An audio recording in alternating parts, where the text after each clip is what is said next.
Hello, my name is Kenry. I'm a student of English literature, and this is my story. I want to tell you about my life in London and my amazing teacher. You can follow my journey and improve your English with me. It was a beautiful summer day. I was traveling on a train. Two women were sitting across from me speaking English. I couldn't understand much of what they were saying. Even though I was studying English, I was still a beginner. I didn't know many words, but I decided to speak to them anyway. I said a few simple phrases in basic English. They understood me, and that made me very happy. I told them that I wanted to learn English. The women told me they were from England and were returning home from a conference. We talked for about 10 minutes. When the train reached my stop, I said goodbye. Before I left, they gave me their phone number and address.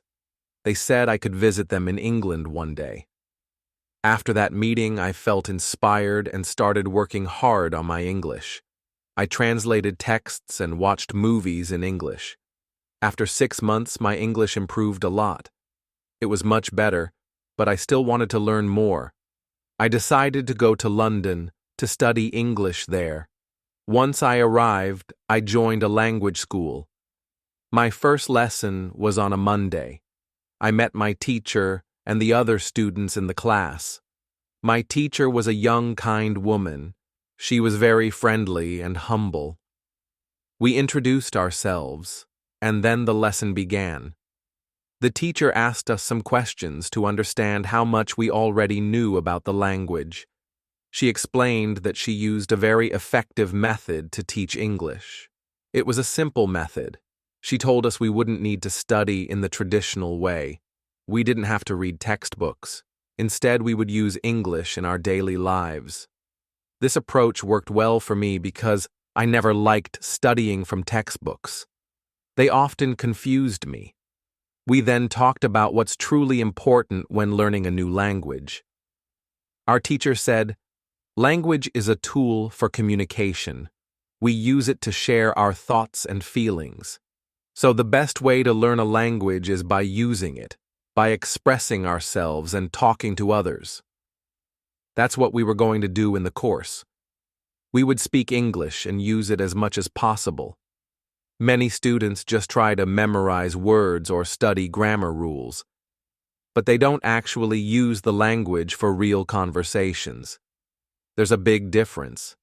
Yes, it's important to learn vocabulary and grammar, but you don't need to memorize everything.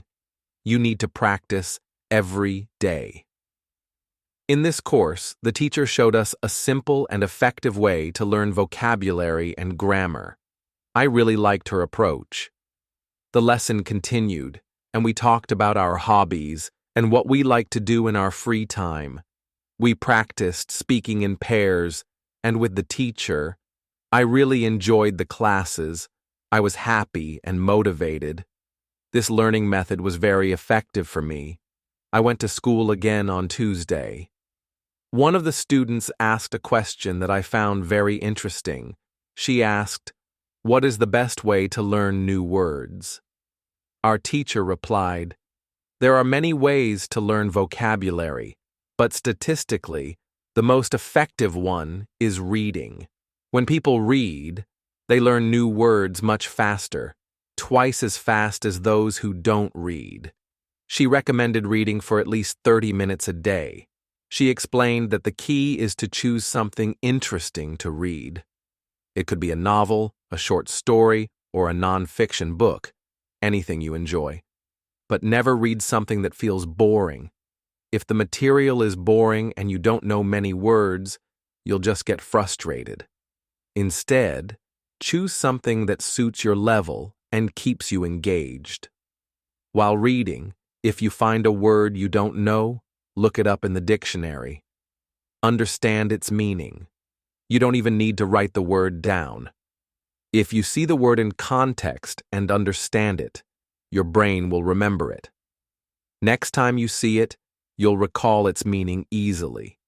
Every time you come across a new word, do the same. Reading also helps you understand how words are used in real sentences. You learn how words are connected, and that helps you speak and write better. This way of learning vocabulary is really effective. Try it, and you'll see how fast you can learn new words. We continued the lesson and discussed life in England and what kinds of jobs are good for students. That topic was useful for me because I wanted to find a part-time job after school. I asked the other students if they knew where I could find a job. They told me to go to a job center. Job centers offer many opportunities, especially for students. I was glad to hear that. After school, I went to the job center. I wasn't sure what kind of job I could do, so I asked the lady there what she recommended. She said there were several jobs for students. I could work as a cleaner or a waiter in a cafe. I told her I didn't have any experience. She said my English was good enough for working at a cafe. The training wouldn't be difficult, and I would get more chances to speak English than if I were a cleaner. She told me I could start on Thursday. I was happy. I found a job where I could practice English while working. That was a perfect opportunity for me. On Wednesday, I went to school again. There was one student in our class who was quieter than the others. He was from South Korea. When our teacher asked if anyone had questions, he raised his hand and said he had a problem with pronunciation. He admitted that his pronunciation wasn't very good, and he didn't know how to improve it. He didn't speak much because he was afraid others would hear his mistakes. He said he often read and watched films in English and understood most of what he saw and heard. However, he wanted to improve his speaking. He asked the teacher if there was anything he could do to improve his pronunciation. Our teacher smiled and said, "Yes, I'll tell you something very useful." She explained that pronunciation is not just about knowing how words sound, it's also about training the muscles in your mouth. When we speak, we move our lips, tongue, and mouth in specific ways. But many students use the same muscle movements they use in their native language, which makes their English pronunciation sound different from native speakers. She told us that almost every English learner has a slightly different pronunciation, and that's perfectly normal. The important thing is to be understood. Still, if we want to improve, there is one powerful technique that can help: shadowing. Shadowing is very simple. You listen to someone speaking and immediately repeat what they say, just like children do when they learn their first language. They copy their parents over and over again until one day they speak fluently and clearly. To practice shadowing, you need to find an audio or video that's not too fast and that you understand well.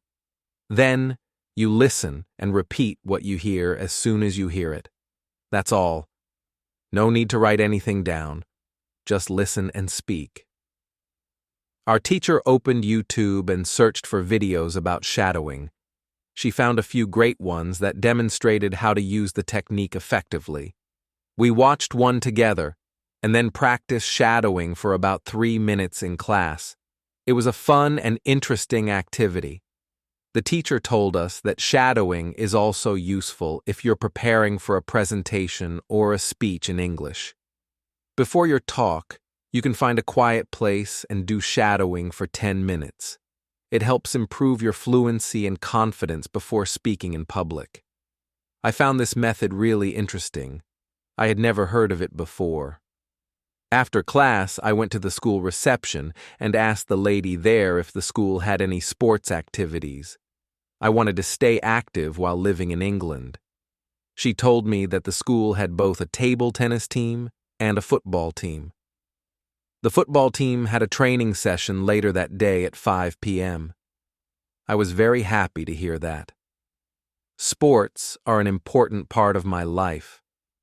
I went to the football training and met many students from different countries: Brazil, Japan, Russia, Spain, Argentina, and Italy. I enjoyed the session a lot. It was great to meet new people, get some exercise, and use my English in a fun environment. I felt really good about how my time in England was starting. I had a great teacher, made some new friends through football, and tomorrow I would begin my part-time job. The next day, Thursday, I went to school again. There was a new student in our class.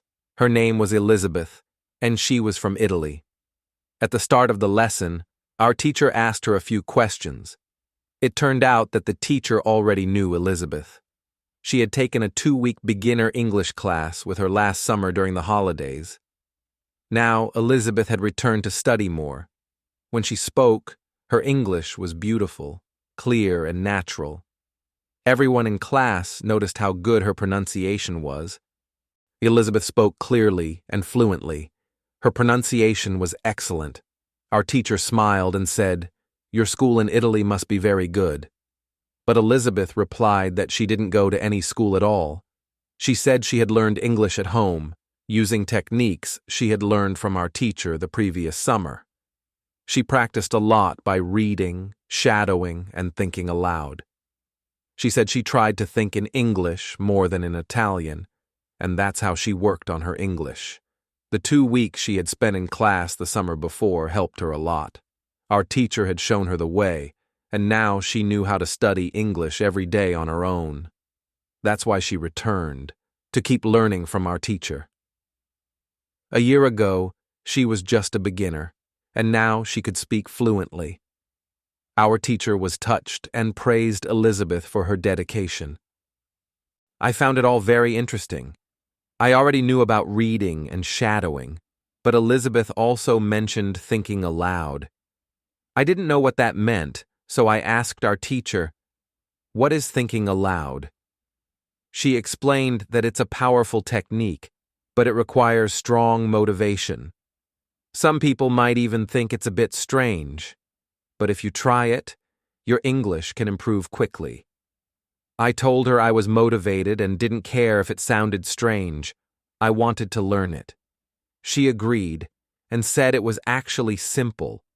Normally we think in our native language all day, but we can start thinking in English instead. Once we do that, we can begin speaking those thoughts out loud. Just say aloud what you're thinking. That's the whole idea. I asked why it was so effective. Our teacher said, "Maybe you should ask Elizabeth. She's been using this technique." Then she asked Elizabeth to share more about her experience, and Elizabeth was happy to do so. She said that when she first started thinking aloud, it was difficult. She began with very simple sentences like, "I can speak English," or "It's good that I can speak English." She kept repeating thoughts like, "I want to improve. I need to practice every day. I don't know many words, but I can use the ones I know." These sentences were simple, but at the beginning, there was a problem. Her thoughts in Italian were long and complicated. She couldn't say exactly what she was thinking in Italian using English words, so she had to find simpler ways to express herself. Thinking in simple English was the hardest part. But over time, it became normal for her to think in English. Then, something amazing happened. She met a man from Australia who was visiting Italy. Although she was still a beginner, they began speaking in English. She realized she could actually have a conversation without translating in her head. Her sentences were simple and short, but she could communicate clearly. After that meeting, she became even more motivated and used the thinking aloud technique more often. It really helped her speaking, and she still uses it every day. She said it's one of the most effective techniques she knows.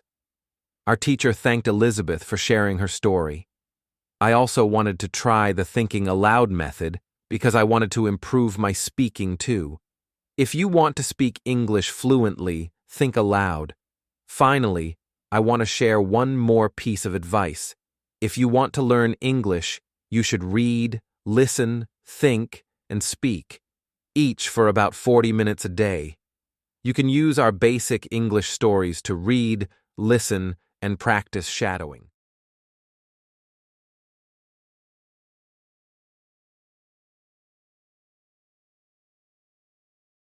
If you found this video helpful, please give it a thumbs up and share it with your friends.